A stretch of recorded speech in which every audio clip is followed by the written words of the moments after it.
Turn up the radio and sing along. It's time for another great song. This is the Great Song Podcast. Season's greetings and welcome once again to the Great Song Podcast. I'm Rob Alley. I am JP Mosier. And we're here breaking down the greatest songs in modern music history. We're going to tell you why they're great, what makes them great, why we think they're awesome, and why we think you should too. How are you doing today, Rob? Man, I'm doing great today. Thanks for asking. Thought we'd throw it back to you this time. I'm here up in Music City with my best friend, and tonight, guys, I'm real excited because I'm going to a concert VIP courtesy of one JP Mosier. The awesomest birthday present I could possibly imagine. Get to go to a concert, meet the artist who happens to be one of my personal heroes. I'm not going to tell you who it is yet. Keep it as a spoiler. Because I'm hoping I may get an interview, our first ever celebrity interview for the Great Song Podcast. If nothing else, they're going to say, "Get that mic out of my face." That's right. And you'll get a clip of me getting kicked out and escorted out by security. So if that happens, we'll be sure to let you know. But I'm buzzing because I'm so excited about what's going down tonight in my own personal life. I'll be sure to keep you guys updated. So thanks for that, JP. Hey, no problem. It's going to be an amazing What song are we birthday talking present. about today, Rob? Man, we're talking about a little guy, little friend to the world named Chris Cross. You should know that Chris Cross is not having anything today. As we stand here totally crossed out, we can make you jump.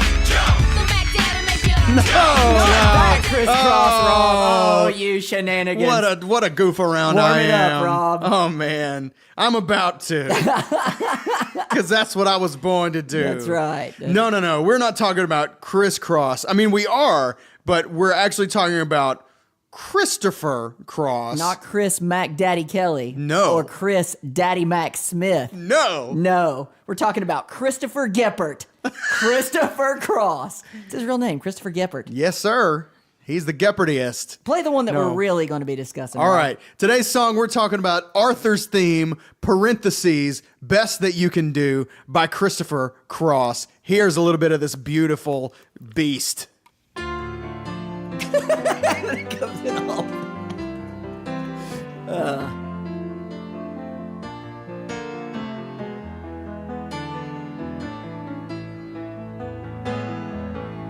Once in your life, you find her, someone who turns your heart around, and next thing you know, you're closing down the town. Wake up and it's still with you, even though you left your way across town, wondering to yourself, hey, what have I found? When you get caught between the moon and New York City, I know it's crazy, but it's true. If you get caught between the moon and New York City, best that you can do, best that you can do is fall in love. Arthur, he does as he pleases. So, slight disclaimer, the reason we actually chose to go ahead and jump in with Christopher Cross is we thought we were going to get our first celebrity interview this Yep. week. I thought I was going to be hanging out with Christopher Cross, but sadly it fell through. Did get to see him in concert, but did not get my questions thrown in. And I had some doozies on deck for him. So, man. You want to ask me? I'll just answer. Ask Sure. me some of them. Okay. Hey, Mr. Cross, I know you've got to play with people like Michael McDonald, Steve Lukather. Yeah. Who's the one artist, living or dead, you would have loved to record with? Madonna. Nice. Nailed Definitely. It. You didn't play on Like a Virgin? No, Oh, that wasn't me. That was actually Chris Cross, the rap group. That was Chris Mac Daddy Kelly. Yeah, Oh, okay. that was Mac Daddy. We get confused a lot. People- yeah. But yeah, Madonna is definitely the one artist that I would like to work with alive that I've never gotten to work with. I feel we have such similar styles. Same wardrobe. And taste. Yeah. People don't know because I usually wear a shirt over it, but I usually go cone-shaped bra on stage. So, That's awesome. obviously That is inspired by That's Madonna. awesome. I can see that with you. Well, tell us a little bit about your song. Now, back to Rob. Okay, all right. Rob Thanks is for back. stopping by, Thanks, Christopher Cross. Chris. Hey, that's one of our first guests for the season. That's right, first guest of the new season. Okay. So Arthur's Theme / Best That You Can Do is honestly, this is one of my favorite songs from the 80s. This song I have just always, immediately as a kid, it just gives me warm feelings. Like, I never saw the movie. This is from the movie Arthur, and played by Dudley Moore, which the stutter I just did was very Dudley Moore-ish by total accident. But I never saw the movie, but for some reason, this song always gave me feels. Even Came as out a kid. in 1981. 1981, year we were born. Year of us. It was a good year, vintage. And this is not actually his biggest song.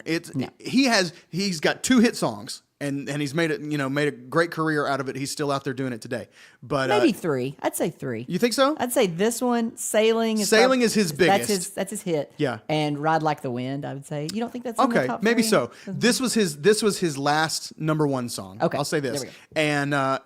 And it won the 1982 Oscar for Best Original Song. So Christopher Cross, along with co-writers, who would be, I have the list, Christopher Cross, Burt Bacharach, Carol Bayer Sager. Those of y'all that don't know Burt Bacharach, he wrote What the World Needs Now Is Love, Sweet Love. And so many other songs. Raindrops Keep Falling on My Head. Yeah. That's a Burt Bacharach song. Heck yeah, song. he was the jam.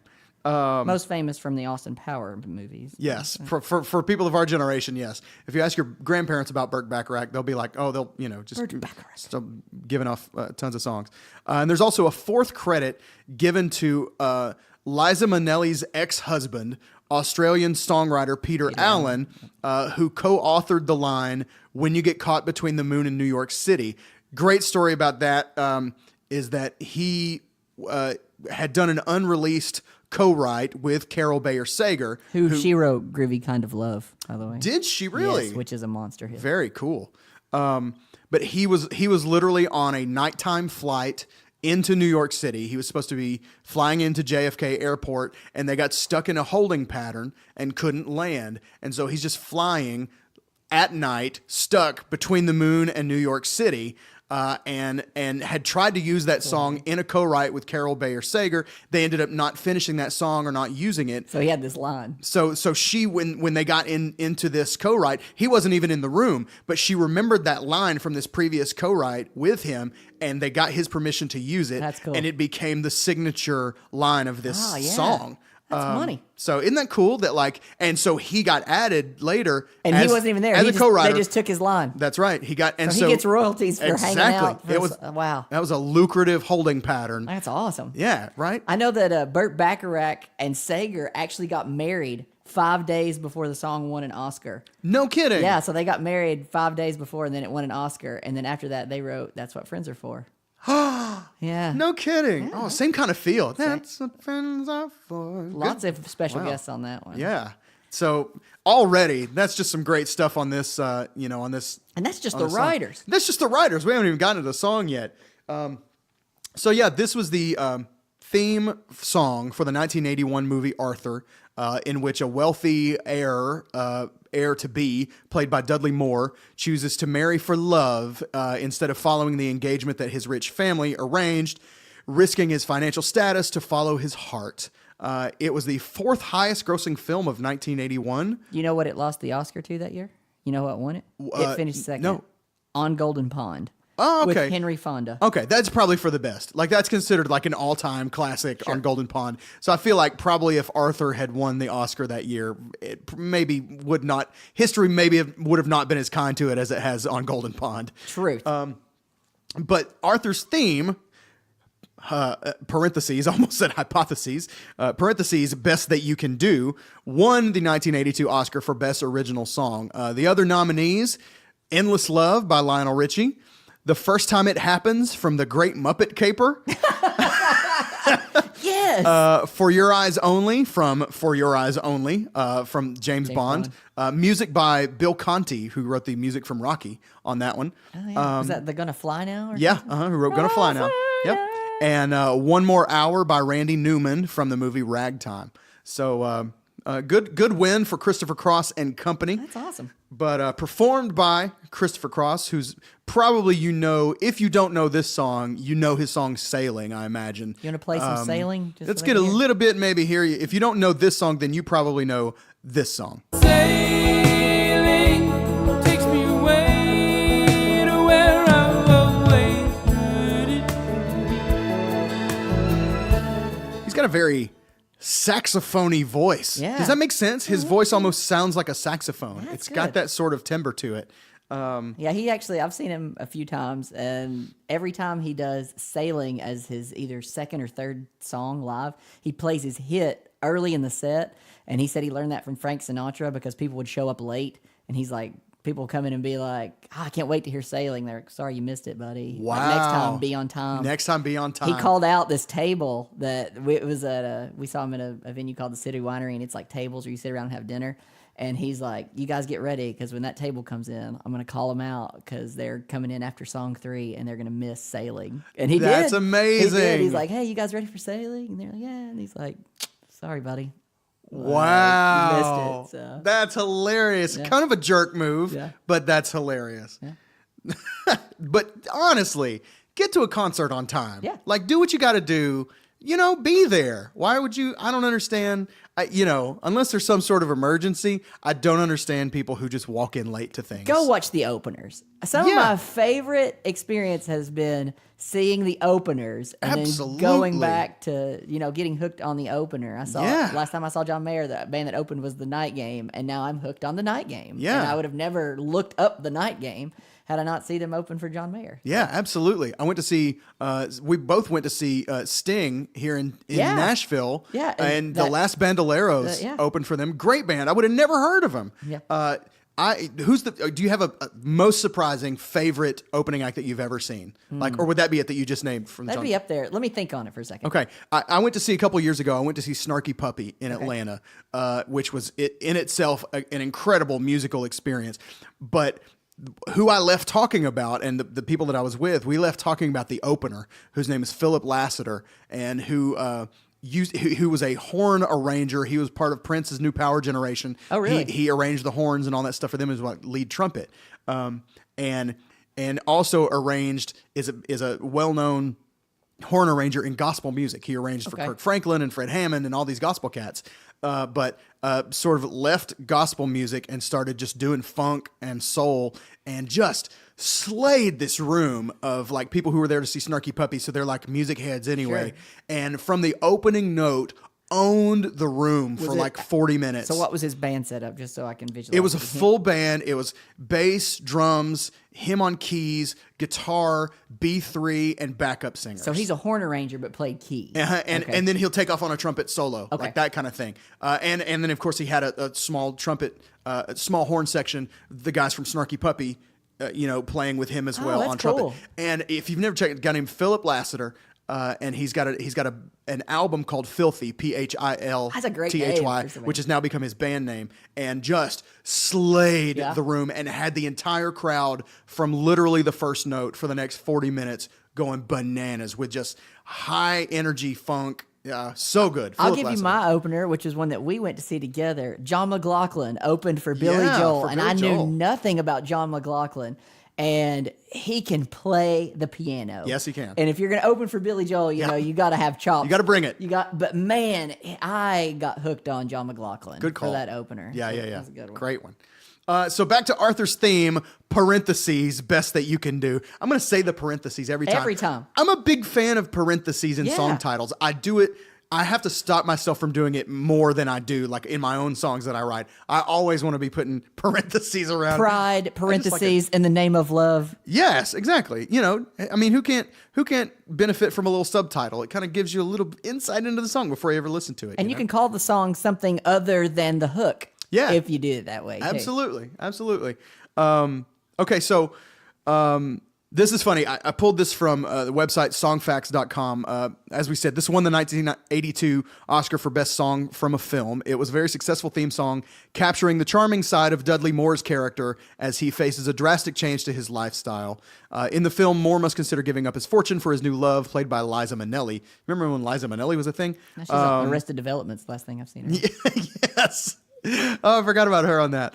The original script had him losing. Spoiler alert: the original script had him losing his money to be with the girl, but audiences in test screenings wanted an even happier ending. So the script was rewritten with Arthur keeping his fortune and the girl. So it was Win-win. basically like he fell in love with this girl, and his family said, if you don't marry this girl that we've planned for you to marry, then you lose your stake in our family fortune. And he chose the girl, but at the end, he basically he gets in good with one of the family members. They end up saying, here, you can have $700 million anyway, right? So, of course, this blew away the premise that Arthur must choose between money and love. But that's where this song came in handy. Speaking about the film in the New York Times, Larry Bresner, who was one of the producers, said the idea was to give Arthur this is a quote, give Arthur the money, bring up the music loud, and get the audience the heck out of the theater happy before they have time to think about it. So that's kind of what they did. He was like, oh, it's like the Wayne's World mega happy ending. You know what I mean? Let's do the mega happy ending. That's basically what this was used for, was to give Arthur the mega happy ending. Who knows? Maybe if he hadn't got the money and the girl, he would have won that Oscar. And we would be talking about this as an Oscar winner instead of on You Golden think if they would have Pond. done the multiple ending like Clue? Like Yes, that- exactly. Like, choose your own ending? yeah. Oh, depending on what theater you went to, Yeah. then Arthur either got the money or lived out his life poor but happy in love. Yep. And then there's a third ending where he ends up poor, and then the girl ends up hating his guts anyway, and she leaves him. And he's poor and alone. Dude, that's how they should have done it. They should have done, we're only going to play in 2 screens in the theater. Yeah. And you don't know which You ending don't know you're which going to ending. get. That is, by the way, one of my all-time favorite cinematic ideas, that Clue, literally, depending on which theater you went to, you saw a different ending to the movie. That's awesome. That's the most amazing thing. I didn't get to experience it because I was too young when Clue came out, but it's one of my all-time favorite comedies, and so I always grew up watching all 3 endings. And so for the longest time, until really just a few years ago, I thought that's how everybody saw it. They saw it with, this is how it happened, this is how it could have happened, but here's how it really happened. But what happened was, you went to a theater and you would see, oh, Professor Plum did it. And then somebody else would say, no, it was Miss Scarlet. I just saw it last night. Yeah, I just saw it. And they're like, no, dude, I promise, no, they all did it. But it literally depended on which screen you saw it on. Genius idea. Shouts out to Clue. Shouts out to Tim Curry. And Michael McKean. And we've talked about Clue before. Lloyd. Christopher Yeah, we Lloyd. keep coming back to Clue. Man. What's Mrs. White? Me and my wife do this all the time. She goes, the flames on the side of my face, heaving breath, like just such a 2 special guests, Christopher Yes. Cross and Mrs. White. Madeline Kahn in the house From Clue. from the grave, from the great beyond. Madeline Kahn, thanks for being with us today. So yeah, Arthur's theme from the movie Arthur, and it helped Arthur to get the girl and the money. And it helped Christopher Cross get some money too. Well, the only album that it's on is the Arthur soundtrack album. It's not on a Christopher Cross solo album. It's if you have another page, which I have right here on vinyl, it's It's not just a big old flamingo on It's the a front. bit, yeah, and we'll talk about the flamingos later. I got some flamingo talk, but it's not on the vinyl. But if in the year of 1983, Warner Brothers, you bought the cassette or the CD, you did get this track. Really? There. Not on the vinyl. Not on the vinyl. Only on cassette or CD as a quote bonus track, but not on the vinyl. Okay. So when they're trying to push that new technology, you get the bonus track. Like now you get the iTunes deluxe version. That's not available for streaming, but like here's a little reward for buying the album. We'll give you some extra tracks. And I didn't learn that till this week because I was like, I have every Christopher Cross album because I'm a Christopher Cross fan, and I was like, what? How do I not know what album that song's on?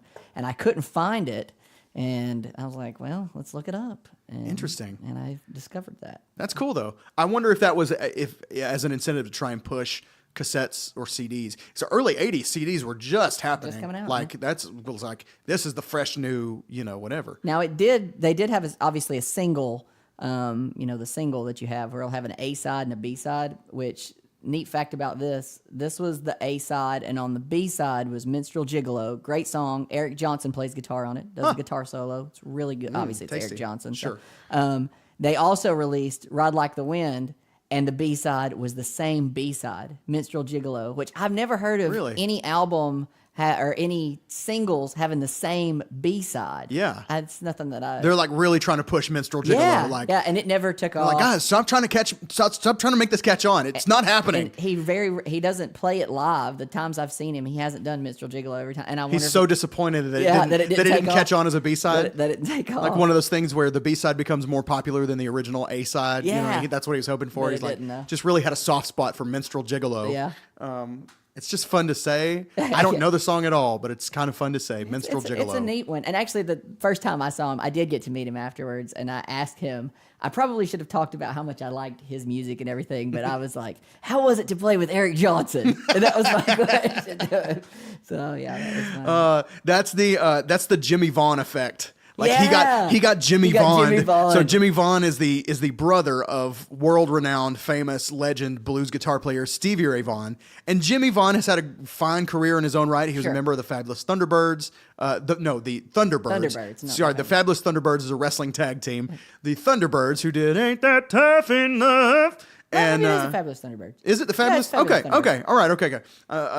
And so they, he's had a fine career and he's been doing his thing. But he was Stevie Ray Vaughan's brother. Have you heard the album of the brothers together? Yes. It's Yeah. pretty Yeah. good. Yeah. It's not bad. So like, you go up to talk to Jimmy Vaughn. You're not like, man, how did you get that tone on Tough Enough? You're like, dude, I love your brother brother is so awesome. much. He's so amazing. Like his whole life, he's just heard, oh, Stevie's amazing, and we miss him so much. Yeah. Anyway, so yeah, you Jimmy Vaughn, Christopher Cross. Christopher Cross. That's cool. That's awesome. Yeah, so I would consider, and Christopher Cross is mainly known as. Have you heard him called Yacht Rock? Yacht Rock. We go He's with like Yacht the Rock. daddy of Yacht Rock. Daddy Yacht Rock. Yeah. So Yacht Rock is basically the definition of Yacht Rock is music that rich people listen to on their boats in the 80s. Yeah. Right? That's the best definition I've heard. And it's become sort of equated with kind of a certain sound, a certain feel. It's one of those things you just kind of know it when you hear it, right? That like yacht rock. But I looked up a list of like just yacht rock songs, and there's a Yeah, I lot got of some too. there's a lot of Toto on there, Africa, Baby Come Back, Player. right? Yeah, I'm a player. I like that song. Band on the Run, Paul McCartney and Wings. It's at least Maybe. according to this, Summer Breeze. Oh, That's definitely. like Yes. That's a sailing song. Absolutely. The Pina Colada song. If you like pina coladas, you know what I mean? You just have to wear really short white shorts and like kind of a Pep in your step. a pink like button up short sleeve that you don't button the top 3 buttons of. You know what I'm saying? It's the thing where and a I wish thin I could, gold chain. Oh man, I wish I could demonstrate this on the air where you're walking forward and then you take a couple steps back and point, and then you keep walking forward. I'd really love to see you tonight, England Dan. Yeah, absolutely. Yes. I see on this list. Let's see. Baker Street by Jerry Rafferty. We keep coming back to Baker Street. I can't escape you, Jerry Rafferty. Reminiscing, Little River Band. Friday night, I was laying out on Oh yeah. What a Fool Believes by the Doobie Brothers. Okay. Good stuff. Yacht yeah. Rock, everybody. Yeah, Yacht Rock. So that's kind of that vibe. I guarantee if you go on Spotify and look up Yacht Rock, you're gonna get a playlist that you're gonna love. Yeah. Like it's good stuff. It's just it just has a connotation of like, preppy, like, you know what I mean? It's That really kind of- white man music. I mean, it's old white man It's music. old rich white person Yeah. boat music. You know what I was mean? telling a So- bunch of my friends that I was going to see Christopher Cross, and I was like, like Yacht Rock, and nobody knew what in the world I was talking about. Really? So, yeah, I thought that's become a pretty I thought so too, but yeah, pretty everybody- popular term. So yeah, music to be rich by is what it is. Like, yeah. if you can afford a yacht, then you like this music. Yeah. So this song was produced by a guy named Michael Omardian, who you may know. Do you have any info on him? We talked about necessarily? him. If you want to learn about Omardian, go listen to our Toto podcast on Africa. And actually, in the Meet the Band section, we'll reference a lot of that. Okay. so. Well, why don't we go ahead and do that? Okay, Let's let's go go ahead there. and meet the Hey, band. let's meet the band. Hey, let's meet the band. It's time to meet the band. Hey, mama, let's meet the band. Let's all meet the band. So this will be a pretty pretty quick meet the band section because a lot of this band we've talked about on the Toto podcast. So if you want to go back and listen to Africa, it's one of our favorites. Talks a lot about the band, but I'll just try to get some different facts and hit some high points. On bass, David Hungate played with Toto. Actually, David Hungate lived in Hendersonville, which is where we are. And he had a David Hungate Incorporated thing where he does parties. And I looked up trying to get a hold of him to see if we could get in touch. And I did some legwork, and I could not find him. Oh. So, but he's around here somewhere. We're recording in Hendersonville, Tennessee. What if he's your neighbor? He could You just be. didn't know. He could be around the street, and I just don't know it. On drums, Jeff Porcaro from Toto. He actually, I got a great quote from Jeff Porcaro, and I was just trying to find something different that I hadn't talked about. His quote was, "Become best friends with the engineer and don't care what others think." I thought that was pretty good. That is good. Because he'll take care of you on that. That's true. That's great. On guitar, Christopher Cross and Steve Lukather from Toto. So go look Wow. up. Yeah. Killer crew on this. And the other guitar player, a guy named Marty Walsh, played with John Denver and Kenny Loggins. Okay. Keyboards, synth, and the arranged strings was done by Michael Omardian, which we can talk about on the Toto. Again, I keep referencing everything back to that. I'm going to get something different. Just hang with me. Percussion, Paulino da Costa, which Rob really likes. The There's some percussion good part. solid bongos in this. Yeah. Yeah, check out the Toto podcast. Also on there. Okay, one thing, the saxophone player on this, guy named Ernest J. Watts. Okay. Most notable saxophone riff, played The One You Love by Glenn Frey. Oh, man. Little Okay. backstory here for you. Yeah, okay. So a little backstory on that song. I had this riff, this saxophone riff in my brain, stuck in my brain. You wanna play it for us? And yeah, hang on. This is a little bit of that song.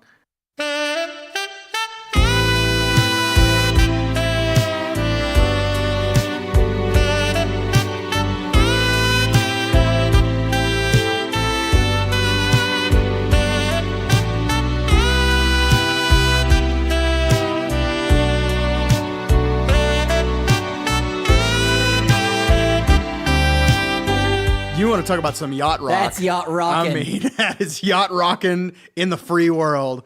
That's so yeah. I had that riff stuck in my head, and I could not place the song. I just didn't know it, and I knew I could hear it plain as day, and I was like, man, it's a saxophone. I know it's a saxophone. What is it? So of course I went to the internet, but you can't just. That's not a thing you can Google, right? You can't sing into Google and go, hey Google, what's the song that goes ba-da-ba-ba-ba? Like, you know what I mean? Google's no help to you then. So I had to reach out to my friends by video. I had to put like a video out on Facebook, Instagram, and be like, okay, I need some help. What's the song that goes ba-da-ba-ba-ba? And so people start talking, I think it's whatever, and it's whatever. And a lot of people trying to be, real helpful, given stuff that they thought maybe it was, but it just wasn't. So finally, but I had somebody, and I'm not talking about a short while that was stuck in my head.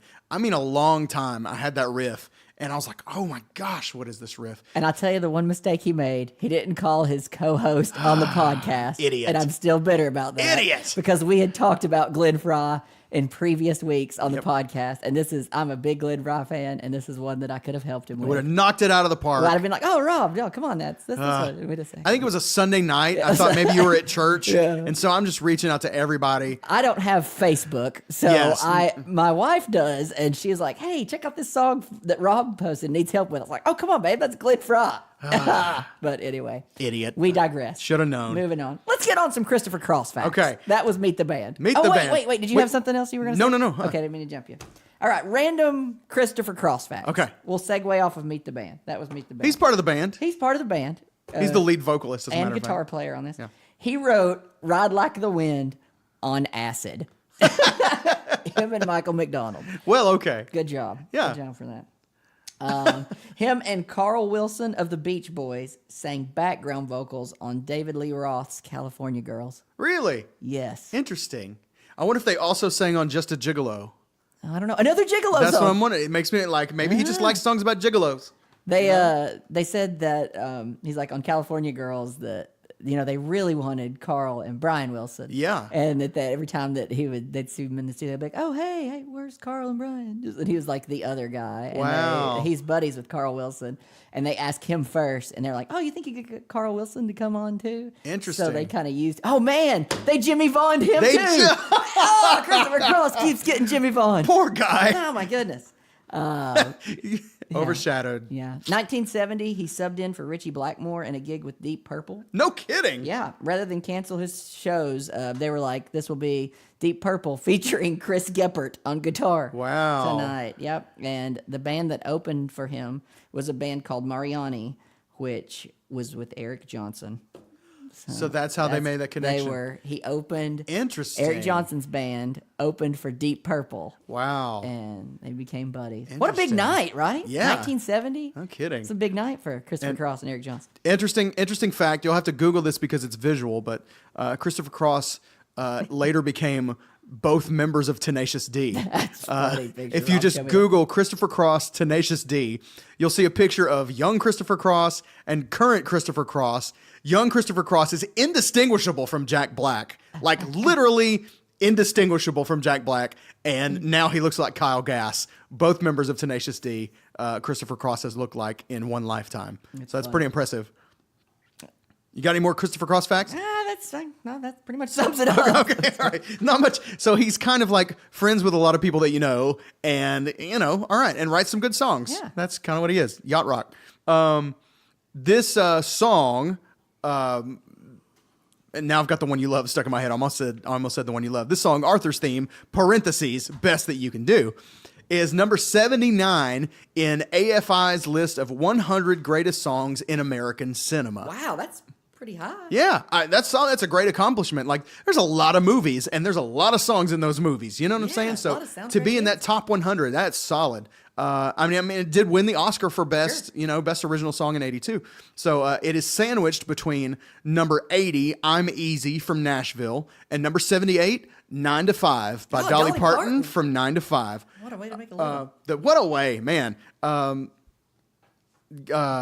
The top 10 in that category, by Okay, the let's hear way, it. the 10 greatest songs in American cinema, according to AFI. Number 10, "The Sound of Music" from The Sound of Music, 1965. Number 9, "Staying Alive" from Saturday Night Fever, 1977. Number 8, "The Way We Were" from The Way We Were, 1973. I believe that's Barbra Streisand, right? "Watercolored Memories." Number 7, take a guess, classic animation. Is it a Disney movie? 1940. Yeah. When You Wish Upon a Star? It is, yes. Oh, man. Good call. Number 7, "When You Wish Upon a Star" from job, Pinocchio. Jiminy Cricket. Yeah.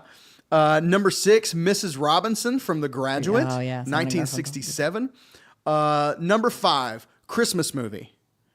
White Christmas? White Christmas from, of course, the movie Not White Christmas, Holiday Inn, which Really? was, yes, White Oh, Christmas yeah. became a movie later, but the originally White Christmas, the song was Did Bing featured Crosby in. sing Yes, the it original? is Bing Crosby's version.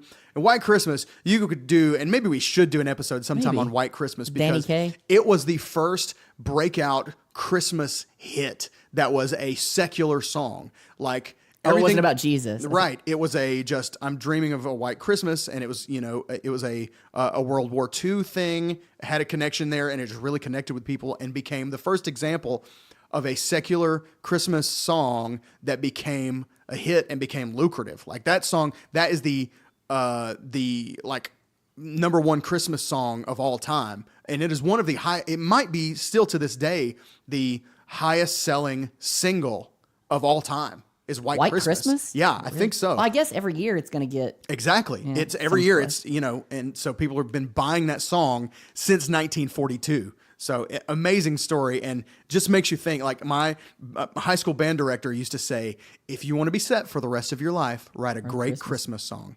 And it's so true because it gets, For Him, Strange Way to Save the World. There you go. They're living off it. Boom. So yeah, that's number 5. Okay, so then the top 4, Moon River from Breakfast at Tiffany's, 1961. Singin' in the Rain from Singin' in the Rain, 1952. And then number 2, As Time Goes By from Casablanca, also 1942. I don't even know that song. Yeah, I watched Casablanca. Listen, if you're listening out there, some folks are going to kill me for this. I didn't enjoy it. I didn't like Casablanca. Whatever. Sue me. Okay, I didn't like it. Maybe the greatest movie ever. I didn't care. It was boring is what it was. White House. Casablanca was boring. Okay, number 1 song. You got this one. Number one song in American cinema of all time. Give me a. It's going to be obvious. Like, you think movie songs old. 1939. Should know it. Liza Minnelli connection here. Liza Minnelli connection. Liza Minnelli's mother. Judy Garland. Oh, Somewhere Over the Rainbow. Somewhere Yeah, Wizard of Oz. Over the Rainbow from The call. Wizard of Oz, the number one song in American cinema, according to AFI. What's your favorite? Nah, we can't pick a favorite. You got a favorite movie song? Let's go. A favorite obscure movie song. Ooh, my brain immediately went to some of the Prince songs from Batman. Okay. Party Man or, maybe Party Man. That's a good one. Obscure ones. I would probably go. Trust. I would go something from the movie Over the Top because Van Halen did the soundtrack. Great arm Yes. wrestling movie. Oh, man. So good. There's a Kenny Loggins song called Meet Me Halfway on there that's really good. But maybe You're the Best from Karate Kid. You're the best around. Oh, that's so cool that you went the low part. Huh? That's You're the true. best Yeah, I went low. around. Yeah. Yeah. Funny. You know, that was originally written for Rocky, and Sylvester Stallone hated it and said, "Nah, I'm No good." kidding. Nope. He didn't want it. So Wow. Daniel's son ended up with it. Good old Ralph Macchio. Interesting. Yeah. Wow, that's cool. Gotta be bad. I'm gonna go watch Karate Kid after we're done here. Absolutely. We're gonna break stuff. All right, let's talk a little bit about. Let's talk a little. Sorry, I'm still getting used to season 2 here. So I got this new mouth, and it's not. I don't have it all the way broken in I did yet. get a new microphone. You which did. Is ironically the exact same microphone that we had before. Yeah. And I said, man, if you're gonna buy one, buy the same. Yeah. That made no logical sense other than now Rob doesn't have to take the one that he originally had out of his box. Yeah, now it's yours. Now and I you take have it out of my your own box. box with your own mic, and That's right. I can Congratulations. practice at home in front of the mirror, see what I look like. Okay. MXL 990. for those So of y'all that are shouts listening. out to MXL. I'm rocking the Shure SM7B. We will not turn down sponsorships from either of you guys. Absolutely not. Okay, so let's talk a little bit about some of the music theory in this song and break down a little bit, because this song has just an absolutely gorgeous melody and a fantastic chord progression. Great chords. That is unusual but feels natural. Like, Not challenging chords per se, No. but to put them together Right. is magnificent. yes, the chord voicings are basically just major minor. That's it. There's a little bit of a major 7 in the chorus, but that's it. It's not like you're getting into weird, 13 sharp 5 chords that make it beautiful. It's the actual chord progression itself that is just gorgeous and is just a little bit outside the box. But oh man, does it make for a beautiful melody. So let's listen real quick again to the verse and just kind of get this melody in our brains, and then we're gonna break it down a little bit. Once in your life, you find her. Someone who turns your heart around, and next thing you know, you're closing down the town. Wake up and it's still with you. Toto. Even though you left your way across town, wondering to yourself, hey, what have I found? Okay, so just in the verse, first of all, this song is just like a warm blanket. I mean, I know we already talked about it, but man alive, every time I hear it, just all I feel immediately like I'm in the back seat of my parents' 82 Ford Tempo, and it's warm. Like, that's just the immediate feeling that I get. Comfort and warmth and riding in a car. I don't know why. Maybe because we couldn't afford a boat.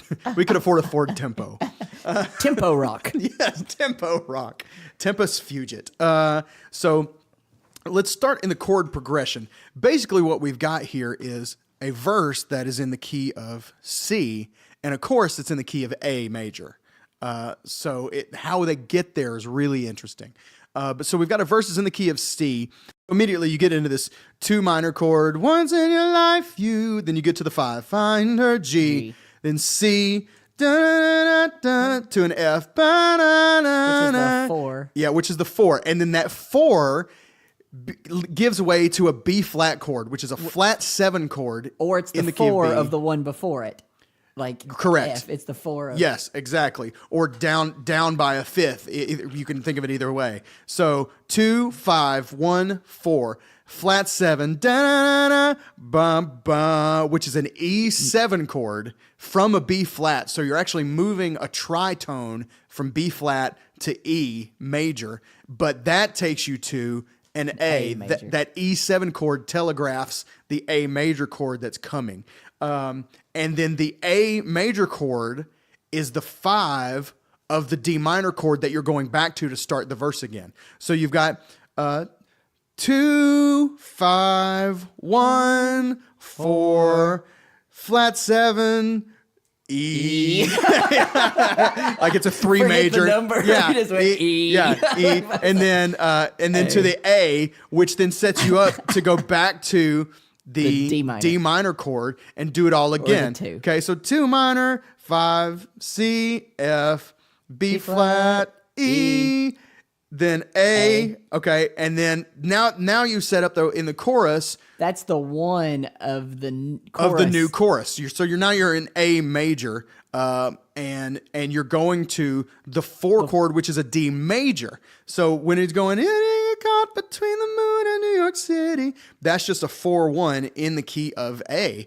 And then it goes, so D, A, then another 2, B minor. I know it's crazy. I want it to go to a 5, but it doesn't. It sits on that B minor, but it's true. Bum, bum, bum, bum, bum, bum. Then a 4 again. When you get caught between D. the moon and New York. 3 minor, 6 major. So C F sharp minor to an F sharp F major. sharp major. Yeah. Between the moon and New York. 3, 6 major. Then B minor. Then resolves to the A again. The best that you can do is fall in I think it's love. best that you can E. I want it to 5. be, It's but not- it's it not never hits there. the 5? No, it never does. It never goes to that 5 there. And then it turns back around. That A sets you back up to fall in love. Bye, bye, bye. Then back to the D minor. So you're straight back there. It's such a cool progression. And it's weirdly circular because it's literally changing keys in the middle of it. But the ending of every line sets up the next line. You just have to kind of hear it coming.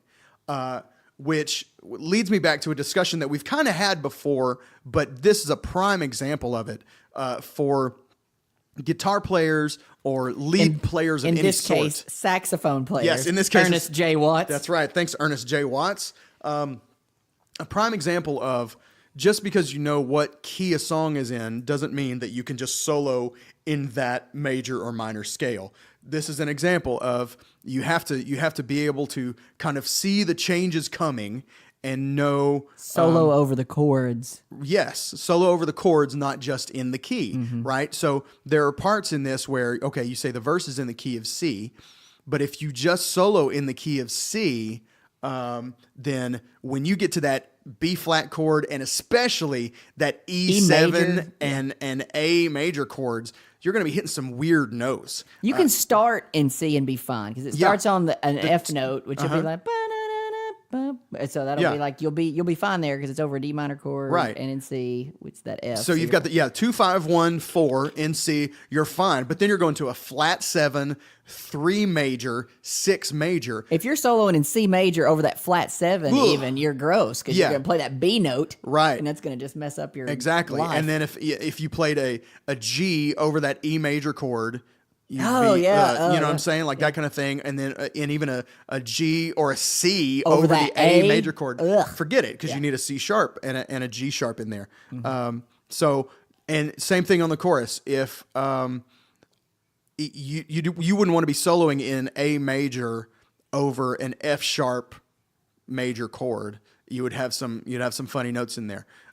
So if he calls you up to say, let's say you're at a Christopher Cross show and he's like, Yeah. "You want to play a solo on this? Come on up and play a He's solo." like, congrats on getting here on time. That's yeah. You want to come play? Table 3, you've earned the right to play a solo. Come Yeah. up and you're like, "Okay, cool. What key is this song in?" Yeah. Just no. Just know no. you've got to hear the changes Yeah. coming. You can't just assume that you're okay to play in C just because the sheet music says, okay, we're in C, guys. Mm-hmm. You got to be able to, follow the chords and kind of hear them coming. And you can use those, you can hear the sets of progressions coming. Like instead of just going, okay, this is a D minor chord, so I'm going to play notes that fit over a D minor chord. Think about where you're headed. Think about, I'm headed to a 2, 5, 1. What can I play that makes that interesting? Not just here's this chord and then next, okay, I've got a G minor chord. So you're going bump, bump, bump, bump, bump, bump, bump, bump, bump, bump, bump, You know what I mean? So play something that leads you from one chord into the next. If you can have a little bit of court vision, so to speak. Oh, that's good. I like then that. Then you can see these chords coming. Be John Stockton ahead of on the you. guitar. Be John Stockton. That's right. Be John Stockton. So yeah, just try and learn. You know, you don't have to see the next 6 chords coming necessarily, but when you're starting out, try to see the next chord coming so that Know where the each- break's going to be, when the line break is going to be. Yeah, sure. But also learn to carry yourself over that into the next chord. Mm-hmm. You know what I'm saying? Now, it's funny because one of my all-time favorite guitar players is Eddie Van Halen. And he almost always, if you go back and listen to a Van Halen solo, he almost always plays in 2-bar phrases and nothing more. Each of his solos, I'm talking... Yeah. Like almost all of his solos come in 2-bar phrases, and then he pauses and plays another phrase over the next 2 bars. He doesn't He connect almost never extends past a 2-bar phrase. It's very, now there's sometimes where like Hot for Teacher, you know what I mean, where he's just going. Sure. You know what I mean? But all of his more singable solos are 2 bars at a time. Break. Yeah. Singing. That's cool. But even then he's following the chords, not just playing, whatever. So, look, just, make yourself a better musician. Try and see the Neat chords theory coming section there. a little That was bit. good. Yeah. You got notable covers? I got a couple. Fitz and the Tantrums did one for the remake of the movie Arthur with Yes. Russell Brand. Yeah, Russell and Brand. I hate it. I hate the cover. It's completely different. Oh my gosh, it's so different. That's Yeah. right. That's what. and Way it's- different. You want to play a little second of Yeah, it? Or would you just a prefer very not to? little bit, Okay. just enough so you can see what we're talking. Here's the cover by Fitz and the Tantrums.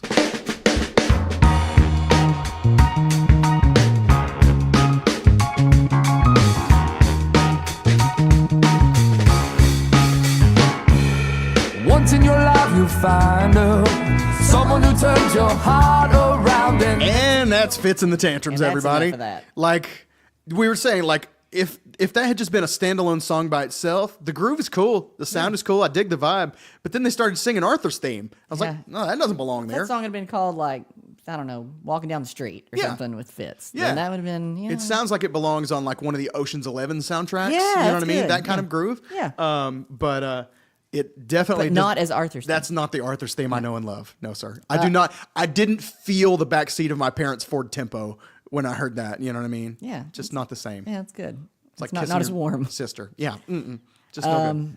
Barry Manilow does a version. That's not bad. And a pretty faithful cover. I like It's it. Yeah, kind of what you would expect. Not as much punch as the Christopher Cross. I agree. It's still, it's a Not little as much chill, feeling. Not as much guts. Apparently, Billy Joel did one, but I can't find it. I saw that on Wikipedia. I've looked everywhere. But that struck me as one of those things that I think somebody put on there. The language was all bad on it. Like I felt it was poorly written, and I felt like maybe find it. somebody had heard a cover by somebody and thought it was Billy Joel, and then decided to put it Like, on oh, Wikipedia. no, that's Barry Manilow. Yes, I honestly I Yeah, think it somebody could be. maybe mistook Barry Manilow. But you know what? If anybody's got access to this, anybody knows, it's a weirdly written section on the Wikipedia of this song that is talking about Billy Joel doing it for a foreign movie. I've looked all over and And can't it's- find it. yeah, So if you have it, send us a copy. Yeah, but personally, I'm not buying it. The most true to the original cover I found though was actually from Glee. Glee's got one that's Yeah. pretty true to the original. I heard a little bit of it. I try not to listen to more than like 10 seconds of a song from Glee, just on principle. Sure. I'd rather listen to the original. But yeah.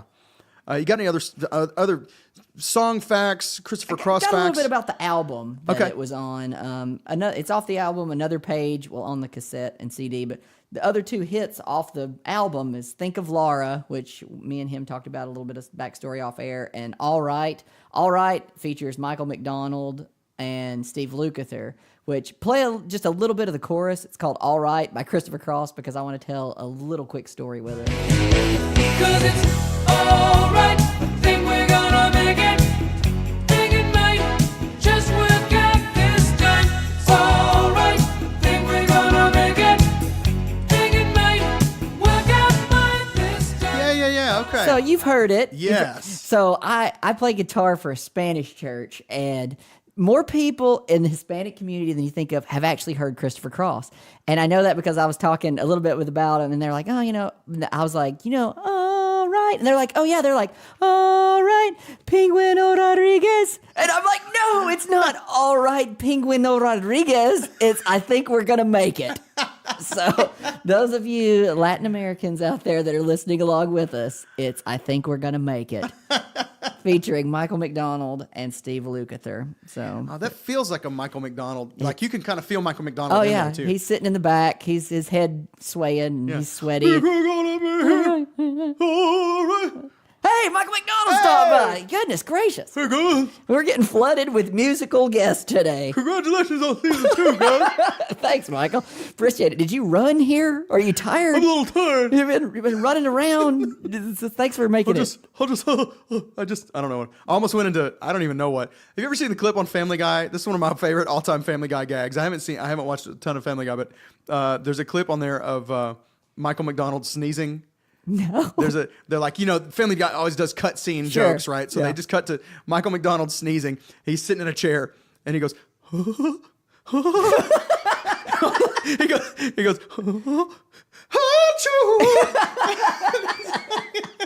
Yes. Yes. oh, it's amazing. Oh, man, that's I just awesome. love it. Well, thanks for stopping by, Michael. Thanks, Michael. And I think that about wraps it up for this edition of the Great Song Podcast. Wait. I got Unless one you more something- flamingo fact. Oh, please. Okay, Absolutely. So we can. Oh, first of all, before I jump to that, Dudley Moore is apparently a classically trained piano player. Did you know that? I knew that he played. I didn't know he was classically trained, so but I he's knew that he had played and pretty apparently sharp. played this song with Christopher Cross live a time or two. Yeah, over the that's cool. years. So, flamingos on the cover of all the Christopher Cross albums. That just kind of became his thing. He put this random one on his first album, and everybody was just like, "What's up with the flamingo?" So that just kind of became his deal. Adult flamingos are 4 to 5 feet tall, but only weigh 4 to 8 pounds. Wow. That's pretty amazing. It's pretty, but they got the little tiny thin Tiny legs, tiny lots neck. of feathers. Yeah. There's not much under there. Yeah. And flamingos aren't extinct, but in my opinion, plastic lawn flamingos are becoming extinct. You used to see those. It's true. As Yeah. of about 2009, it's kind of stopped. Well, there was the plastic meteor that hit the Earth and caused the plastic ice age and killed off all the plastic flamingos. Yeah. So anyway, Wow. On that note, let's send them out with something. You pick it. All right, guys.